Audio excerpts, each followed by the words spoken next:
Okay, so welcome to the talk on P1 and P3. So I know some people here for P1 and some people here for P3, but I'll do P3 first and then I'll do P1. Okay. And in particular, our objective today is to focus on why people fail and how to pass this paper. And like this paper, our objective is to pass. That is the only thing that's important in your life, is to pass. Don't worry about getting the prize. The prize winner, always very boring people, got no friends. If you've got friends, you will never win the prize because they never go out, you always stay in and revise.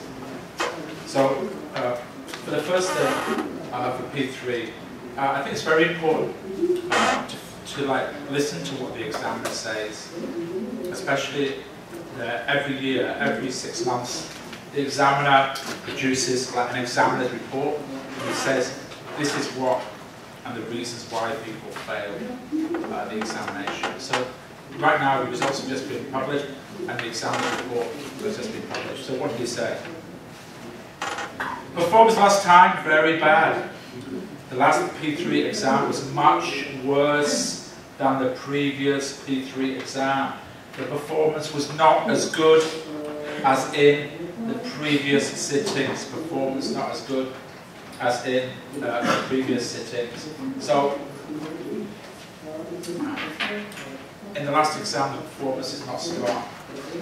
Answer the compulsory question. Question 1 was affected by poor answers. So, question 1 is a 50-mark case study, especially part B.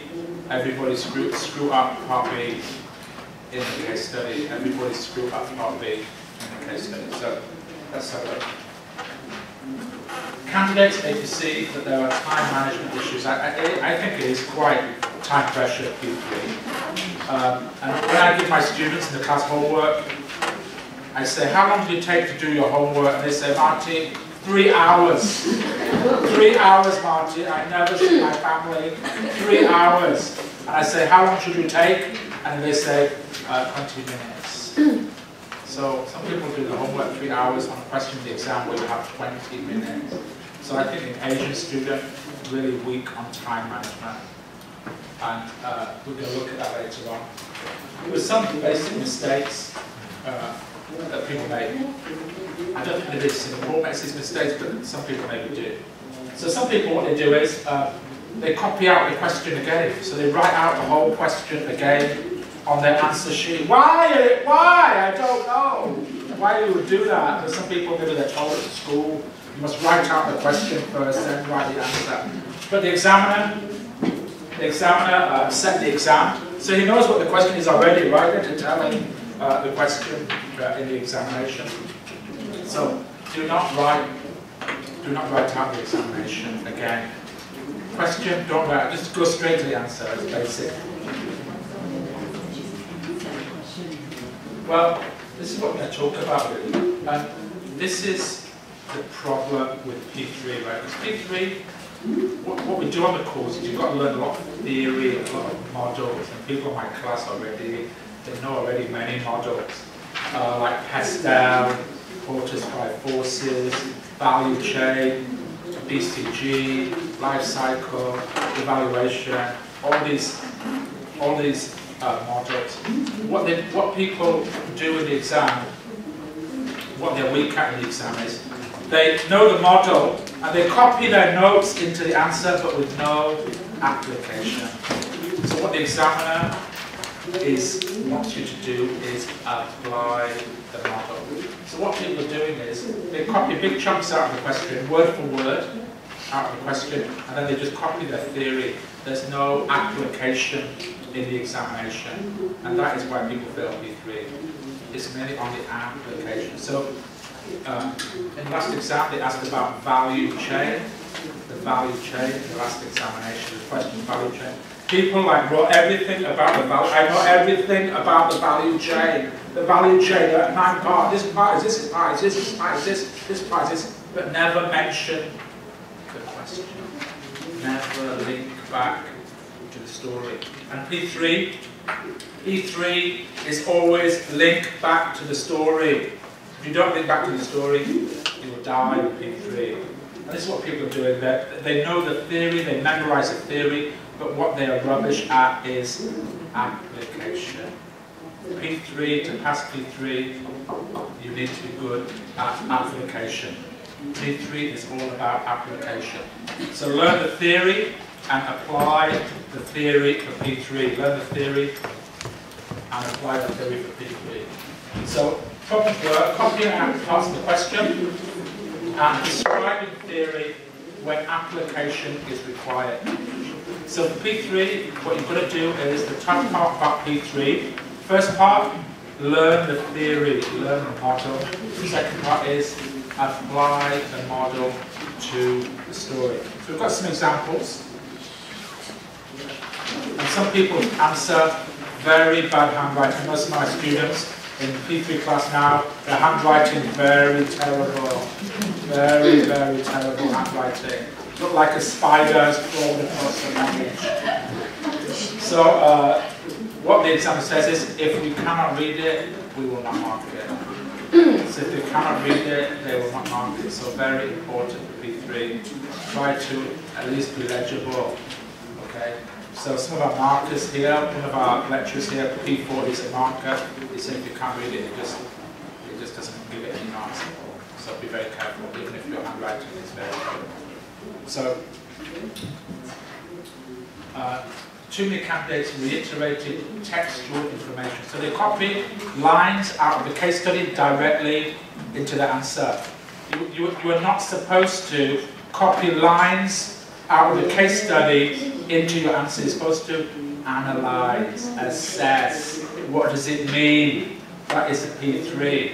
P3 is not about copying out lines. What does that line mean? What does it mean? What does it mean? So, giving copy out the information related to the scenario is wasting time. So you're not supposed to copy, you're supposed to use the information to tell you something. So some examples. Also now, P3, every exam, there is maths question in every exam. Now there is maths question 1, maths question every exam. Last exam was a very simple expected value calculation. Even babies can do it. It was a very simple. Some people, they got confused. It was so simple they could not believe it. And they tried to make it more complicated. But some people, and I know this in my class, a lot of ACCA students, give them a calculator, they start to panic if they've got to calculate anything, weak on calculation. So last exam, basic expected value, which is the outcome multiplied by probability. Very easy one, but they saw up numbers, start to panic. So a lot of the stuff in P4 is now in P3. Okay, so every exam there is one maths question guaranteed in every examination, one maths question. So candidates did use frameworks, did use appropriate frameworks, but often failed. So Marty, how can I use the appropriate framework and still fail? They fail to apply them sufficiently to the case. So for P3 you have to know the theory, but also application of the theory. So you have to know strategic options from ANSOF, but must be able to apply the option from ANSOF to the story. Okay. You must know the value chain, but also must be able to apply the value chain. Too many students, they've got the right model, they just copy out their note with no application. That is why they fail. They cannot believe it. Marty, I got the value chain, I did it. But no application, die in the examination. First part is an example here of some of the problems in the last exam. So, quite a common problem. First part of the question asks to analyse how a formal term of reference would have helped the project to address problems encountered on the project, how it would lead to improve project management in the future. So it's a project management question, and the first step in project management is to do the project initiation document. So people, what they did was, they wrote out all the project initiation document, pages after pages, yes, First step, do this, objective, they wrote out 4 pages. 4 pages, and say, Marty, I definitely nailed P3 this time, you know? I definitely passed P3 this time. But actually, when they wrote down the 4 pages, they never referenced how would it address the problems stated in the project. So what you had to do was state, of course, you're going to write down each stage of the project initiation document, but afterwards you must write down, this will solve this problem. Second part, second stage of project initiation document, this would solve this problem. That is fundamental.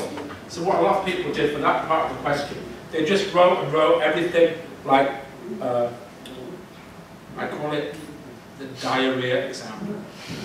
They just, everything dumped on the page, but with no application. And P3 is all about application. So you've got to know the knowledge, but then add the application. So what happened was, the question said, how would this have helped to address problems? So you've got to all the time think about problem 1, problem 2, problem 3, problem 4, and link it back. And this is what went wrong. Many candidates were able to describe the contents of a project initiation document. Many did so at length, but this was not the requirement. Some answers contained only theory and made no reference to the scenario at all. Thus, many candidates did not score highly on this part of the question, although they wrote a lot. So this is a classic mistake in P3. You memorize the theory, but you're rubbish at application. If you do that, you will not pass P3. All the time, I tell my students, every 5 minutes, write down one example. Link to the case. Look for the key word in the case. Every 5 minutes, write down one example. Look for the key word, in this case, problem. What problem would it solve? So you've got to link it back to the story. So this is why people, they say to me, Marty, I cannot believe I failed P3. I wrote 2 answer book on P3 and I failed. I said, very easy, because you wrote just theory, you did not write any application. You only wrote the theory, you did not apply to the answer. So a lot of people on project management, that's what happened. So to summarize, why do people fail? First of all, lack of preparation. Lack of preparation in the exam. So you've got to be really well prepared. P3 is not easy. You really need to be really, really well prepared. So some people, they choose the wrong course. That's why they're not well prepared, you see. So you need to come to my course.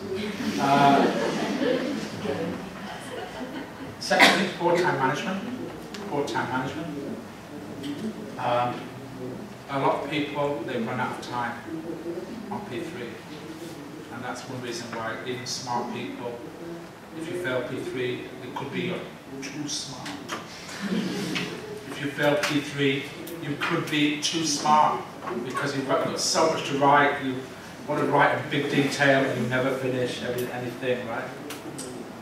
Failure to answer the question set, like the examiner said, you must apply to the story. You must always apply to the story, and that is very important in P3. That's where people go off track. Too much theory, not enough application. Not applying the answer to the case study. So like I said, some people who wrote 4 pages did not make reference to the case study at all. So let's make no mistake, P3 is hard. P3 is hard, it's not easy to pass P3, right? Especially if you're from Asia, when the reading speed is slower, P3 is hard. If you want to pass, you must put in a lot of effort. So you can go to other schools and they'll never give you any homework. So this is fantastic. We're not getting any homework. Life is so easy. But not on my course. On my course you get homework every week. And I come collect the homework individually. And I pursue a policy of comply or explain in the class. You must comply with the homework requirement or explain the reason for non-compliance, like the Singapore Corporate Governance Code, right? So we have a comply or explain policy. If you miss your homework 3 times, you go on the blacklist. You go on the blacklist in the class. So many people now on the 2 warnings already nearly on the blacklist. So on P3 class in FTMS, we push you very hard. We keep pushing you, we push and push and push. Why? Because pass, push means pass. We put on my Facebook page, thank you for the pressure. I am now past first time. Thank you for the pressure. I said pressure is good. So you can do other school and it's so easy. You don't do any work, but you will fail.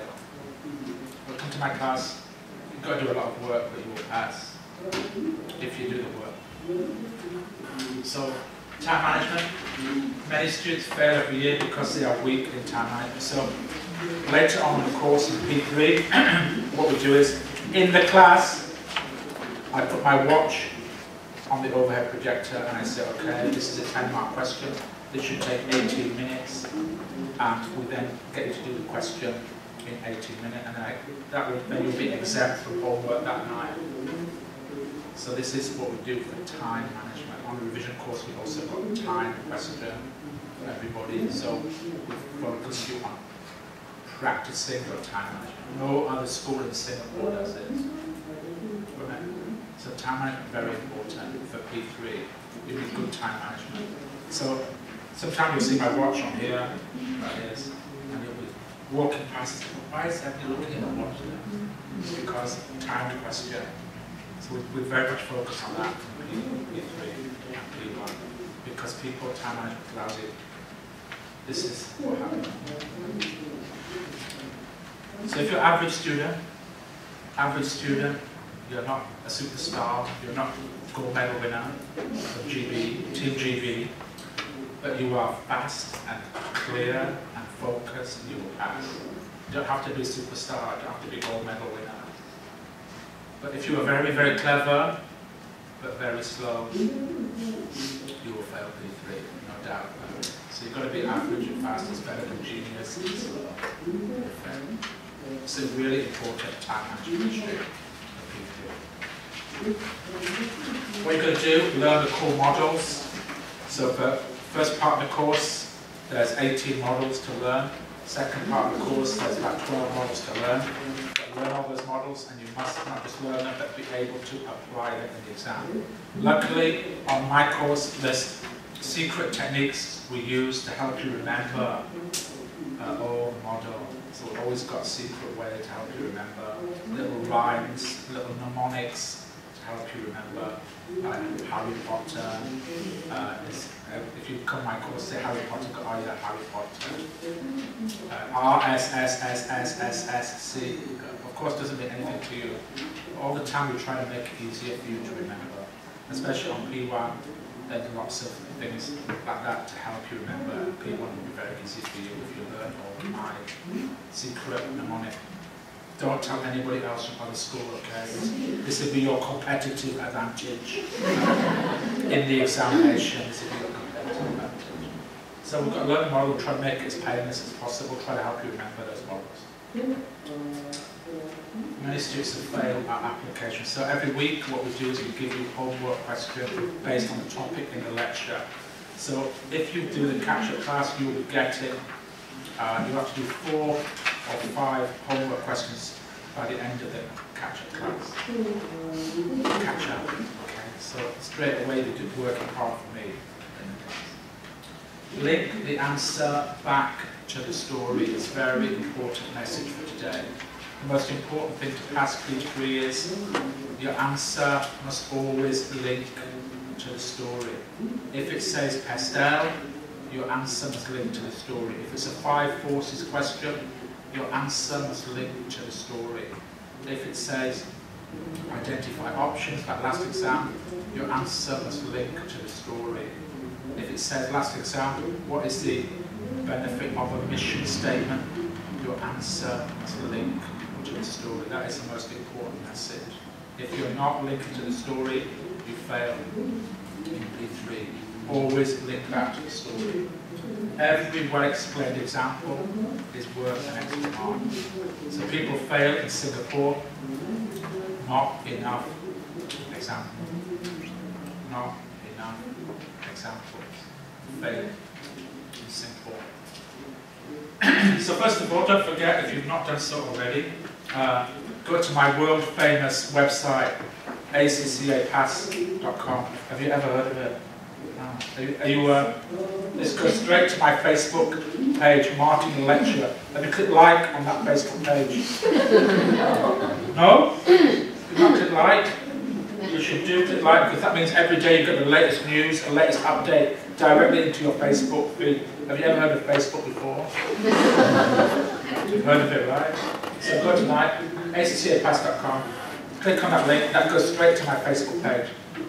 And then click like, and you'll see all the people passed, they've all written a message on my Facebook page, so this can be inspiration for you. This is good. Next time, that will be your message on my Facebook page. So one girl, 85 marks. 85 marks in P3. One girl got 79. 79 in P3. I said, well, you'll be the prize winner. The next person thought, I got 85. I said, okay, you will not be the prize winner. 85 in P3. 85. I got just 15 mark drop in the whole exam. This person did the homework. Never on the blacklist. Never on the blacklist for the class. So also, we know every week we get homework. Also what we do is, I also write a mock examination, mock exam for you, which will be exactly the same as the exam. My good friend there, Ronald, at the back there, last year he did the extended revision course, did the mock exam, and he failed his mock exam. Hope he doesn't mind me saying this, right? He failed his mock exam. He said, Marty, I'm so sad I failed the mock exam. I said, Ronald, do it again. Do it again. He said, Marty, I said, do it again. So actually, he did the mock exam again. And this time he passed. He passed it. And actually then he passed his P3 exam first time. Yeah, same question lad, so it should be better right second time. Anyway, he passed his P3 exam because he realised his mistakes. Passed. Right? You've got to learn by your mistakes. So what we do at FTMAS is all our students will give you a mock exam written by me, which will be exactly the same as the real exam. So this will be your preview. And we give you 3 hours properly, sitting like an exam, and then we mark it for everybody. So that's why my iBag is so big, marking all these mock examinations. Also, no other college, you see. You go to some colleges, got a very big class, but no personal touch. So, also we have the day before the exam, last minute video on YouTube, right? So we also put a free of charge YouTube video on. If you click like, you can see this video. Right? If you click like, you can see this video. But also on YouTube, the day before the exam, you can play that on the morning of the exam just to reinforce the key point. Free of charge for all my students. Everyone see. So P3, people ask me, Marty, what the hell is the difference between these courses? So P3, actually we're very lucky this year because the exam result is out early. So some people say, oh Marty, I missed 5 lectures already. I'll be so far behind, will I be able to survive? Actually it's not so bad because we're still doing it in early August. So actually to catch up is no problem. Okay. So what you do is, for that one, you will do 3 4-hour lectures starting Saturday, Sunday, day off, Harry, and then Monday morning, public holiday, yes, you're coming in 9 to 1 on Monday morning. Okay. Then I'll send you away with 4 homework questions to do. That'll be on Monday afternoon, you'll do that. And you'll give me 4 homework questions on the next lecture, which is a week on Monday. A week to do it. So then you're straight into the notes of class. No problem, catch up, no problem. So then you'll be on it every week now, every Tuesday, P3, every week homework, every week hand in. Every week at the start of the lecture, we always review homework. We write the answer. Okay. Okay, so every week we've got a cycle of knowledge. So if you fail your homework, we can always talk about why, what went wrong. Some people actually must go past, but probably most people spend too long. Then we've got revision, which is a normal revision. There's 2 revision courses because last time sell out, so we had to open this thing. We actually had a double class, we were still sell out. So a lot of people that at other colleges, so we're running 2 revision courses. So actually it's quite good. If you've got clash, you can always mix and match. Do 2 on the first one, 1 on the second. So this gives you flexibility. And also because P3 is very tough, we've also got extended revision, which is 3 more sessions of revision, 9 more hours, which is extra question practice. So those questions are like people who maybe they failed, they don't want to do a course again, they just want to do revision practice. So we call this extended revision. Last year we had, why don't you do that course last year? Yeah, we want to do that course, pass first time, P3. So you've got revision, express, and extended. So extended means just more questions, so 3 more days of questions, more time question on that one. So it gives you extra competitive advantage to be on that course as well. So you'll see on your timetable, if you get a timetable, there's 2 revision, which is 18 hours, plus there's this extended, which is an extra 9 hours. Okay, so we've done that. So the extended one is first, then the 2 revision courses. Okay, so that's some feedback on last P3 exam. Anybody got any questions? No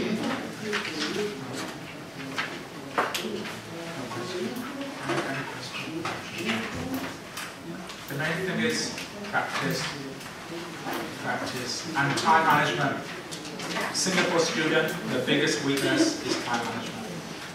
Too slow is a problem. So, too slow. So the most important thing is when you go up tonight, go onto your Facebook page, type in acc@pass.com and click like. I'll be looking at the numbers going up, the number of likes so far today. We've got 629 likes. So I want 700 by the end of today. Ask your friends to like as well. So P3, we start on Saturday. 8 hours on Saturday. Day off, Monday morning. Then you'll catch up. 4 homework questions to complete in the meantime. Fail to prepare to fail. So that's P3. Anyone want to leave now? I'm going to do P1 now. If you can leave if you want to, so I'll just give you 1 minute to leave. Yeah. Passed already. So if you've already passed P1, you can go. I just want to talk about P1.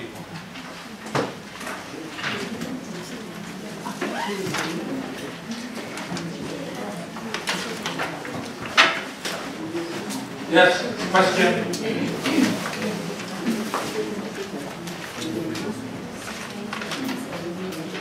Is it? Yeah, do my class, not the CK class. Just do my class.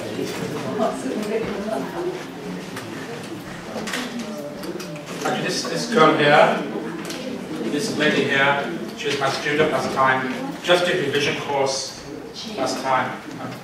Didn't do any work and passed P1 first time. Correct, right? So it is my. So P1, we're going to talk about P1. P1, very, very not easy, but not so hard as P3, not so difficult. P1, what you need is memory. P1 is memory test more than anything. So, now memory, don't worry, what we're going to do is we'll give you our secret weapon over those other colleges in Singapore. We have our secret weapon for your memory. It's called the knowledge checklist. I'll tell you about it later. Okay. So Did you get any questions? How to pass P1? People say, Marty, I failed P1 13 times. How to pass? How to pass? So, okay, so again, I want to look at some of the feedback from the last exam, because we can learn a lot from the examiner, why people failed P1. And in particular, when we look at P1 examiner's report, we can get some flavour about what the examiner likes and what the examiner does not like in the exam. So, part B, question, case study, part B, they ask you to use AAA. AAA is a 7-step ethical questions. 7 ethical questions. So the question said, using AAA, analyse the situation in this case, using AAA. AAA is very specific, right? So we go through AAA, and when you do my course, I teach you a way to remember AAA, so you'll never forget AAA. You'll be in your memory. Definitely will never forget. Because I teach you a mnemonic to help you remember AAA. Okay. So, is that AAA? So what does the student do? They choose a completely different model to use. I've got no idea on AAA, cannot remember, so they use a different model. So if the question says, please use AAA, and the student goes, no, I don't think I'll use that one. I'll use something else instead. What happens? See ya. You die in the examination. So P1, a lot of things, memory. And what we do on P1 is we always help you to remember the secret way to remember everything. When you do P1, there's lots, by the end of P1 you'll have 25 phrases, like words, which will help you remember all the key things on P1. It will be your competitive advantage in the exam over those others. Okay. So if it says do use AAA, and you think, no, I won't use it, I won't use that one, I'll use something else, you will score bling marks, 0 marks in the exam. So that's why you've got to know and memorize steps, models. Some candidates fail to achieve high marks by using shallow analysis or by confusing the things to consider under each question. Just like in P3, you've got to know the model, but also must apply to the story. You must apply to the case. You must apply to the story. So, the good thing about P1 is the model is not difficult to understand. It's very easy to understand. But you must memorize it and apply it. So some people lost marks because they did not apply. That's why P1 and P3 is very similar. Both is about application. Both is about application. Part C, the first 4 marks to describe the purpose of an internal control. This should have been straightforward for well-prepared candidates. What is the purpose of an internal control system? Describe. Describe. So we've got a way in P1, let's remember that, and that is the lion. When we think about the lion, we can remember the purpose of an internal control system, the secret way to remember the 5 objectives of purpose. But this examiner for P1 is very particular about the verb. He's very, very funny about the verb. So that verb describe, it's got, for him, it's got a specific meaning. And you must understand the verb. To describe. Many candidates fail to take into account the verb describe. It is not enough to list or produce a short bullet list. So 4 marks, some people write, purpose of the control system, achieve objective, manage risk. They just wrote 4 words, 8 words on a page. Fail. Even though everything correct, too short.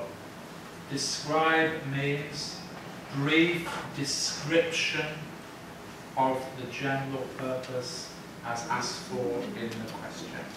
So you've got to be careful on P1. He is very fussy on the verb. He's very fussy. So if you write describe, just write down bullet point, achieve objective, manage risk, control resources, manage financial areas, reliable reporting. Just short, 3-word answer, fail. Describe 1 or 2 sentences to get 1 mark. Because in P1, if you don't hit the verb, he really doesn't like it at all. If you don't hit the verb, he really does not like it. Okay. Part C, examine the case and assess, to identify and say how important the internal control challenges, hey-ho with the counter if it chooses the jailed option. The case contains several of these based on what Emily Barr has said about life in jail. Assess the internal control challenges. Key verb, assess. Right? Assess means comment. Is it important, not important? Is it good, is it bad? Is it an important one or not important? Right? Assess the challenges. So assess, to assess is the verb. And he's very funny. He's very particular about the verb. So what did he say? His examiner's report. The verb was important. It's not enough to pick out the challenges and list them. To get higher marks, you have to assess.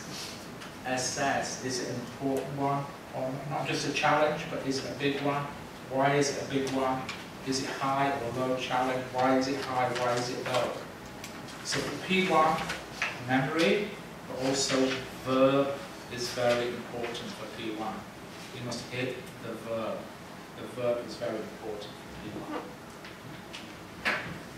Okay, so again, similar thing, he's very fussy about the verb. Candidates were asked to describe the roles of a risk committee. Common error was that was to disobey the verb. He hates it. He hates it when you disobey the verb.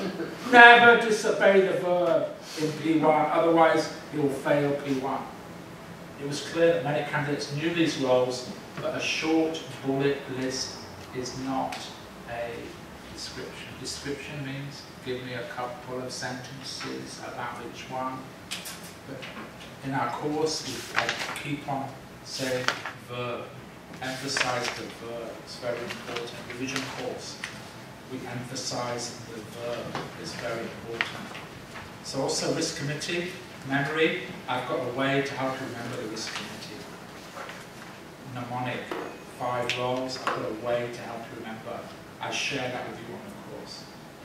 You've got to describe it in more than just a bullet point list. Okay.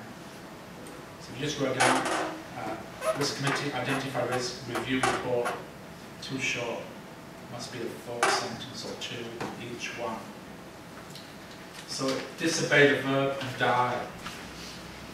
The best way to answer the question is to start off with a single short sentence, expand with a description to show the marker that the thing being described is understood. That's what describe means to the examiner. Short sentence plus then another sentence of longer description to show that you understand. Where bookmarks like this are available, it is essential that they are gained if a high mark is to be achieved overall. So it's very fussy about the verb. And you will lose a mark if your answer is too short. You're just going to get half mark, half mark, half mark. So people who fail P1, they say, Marty, I can't understand how I failed P1 because my answer is perfect. I learned everything, but maybe your answer is too short, too brief. You're only going to score half mark, half mark, half mark. That's why I can't believe I failed P1. I learned everything. Probably you failed because verb. So for P1, we've got governance, about 40%, and then 60% internal control, risk and ethics. There's always a question on control, 25 mark, guarantee. There's always a question on risk. There's always a question on ethics. So this one is slightly easier to prepare for. The syllabus is not so long as P3. The syllabus is short, but you have to memorize a lot of things. Case study and 3 questions. Now for P1, 3 things to pass P1. 3 areas to pass. First of all, build your core knowledge, which means you've got to memorize a lot of things. Memorize the role of risk committee, memorize the role of audit committee, memorize the role of remuneration committee, memorize the role of CEO, memorize the role of chairman, memorize the role of the non-executive director. All this thing must memorize, and along the way, I try to make it as painless as possible by giving you memory mnemonics to help you remember the roles. So the first part, P1, is a lot of memory. Remembering stuff is P1. So that's where you've got to start early. And practice application, because in the exam, they'll ask you the role and then something else. Apply to the case. I will say to you, what is the role of the chairman? And then assess whether the chairman in this case study is effective. So there'll be a separate application part. So knowledge first, application to the story. Link back to the story. Exam technique, time management, again for P1, not such a problem as P3 with some people. They run out of time in P1. So what we're going to work on is passing the exam. So we also give you a homework question every week, which we marked and return to. Every week you get a homework question. But also we get Marty's knowledge checklist. So I also give you 200 questions also to work on as well. And we check you completed the 200 questions, which is 200 short questions, knowledge checklist. And that one got no answers. So you also got to do that as well at the same time. So again, I push you, put pressure on you to make sure you never fail people. I put you under pressure. No apologies. Just thank me when you qualify ACCA. Okay, so homework every week. If you do the Express, you'll get 4 homework questions to complete at the end of the course. Express next week.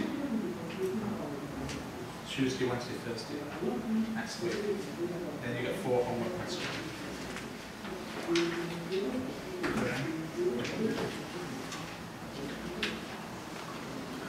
Our objective for P1 is not to win the prize.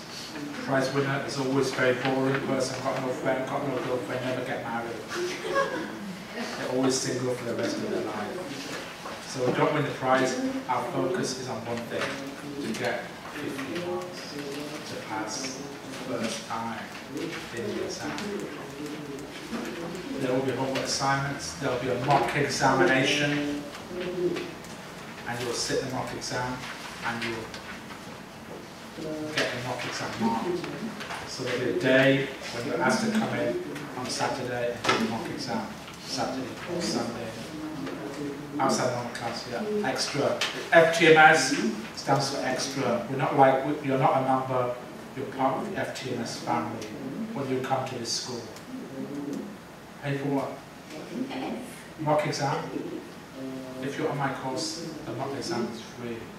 If you're on the revision course, the mock exam is free. If you're not on the course, it's not free. We are a commercial organisation.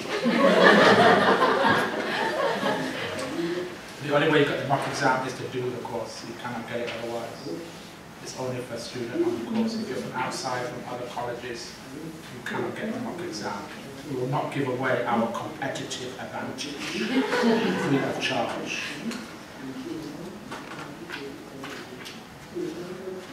You spend time understanding the verbs, the words and phrases used by the examiner.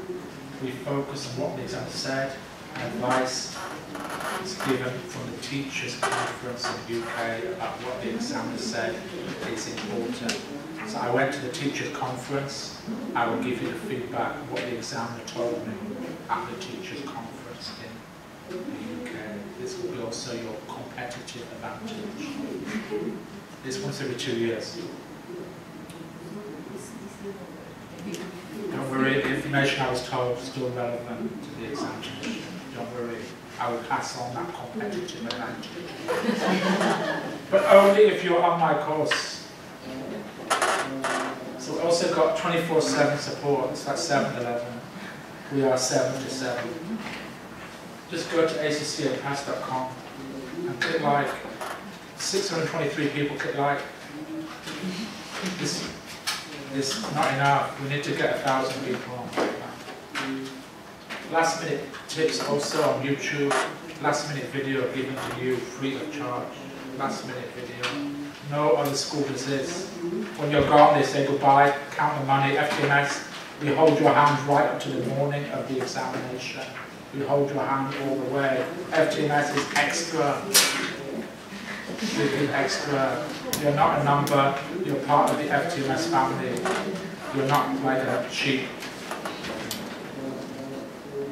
So on this one, we've only got 2 courses because we've got Express, which is lectures, and we've got a revision course.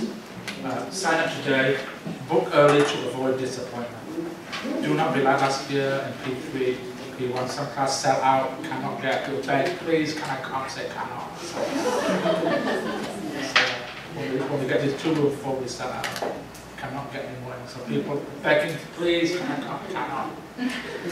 So do not be the person like crying outside and you cannot get in. Don't let that happen to you. Book early to avoid disappointment.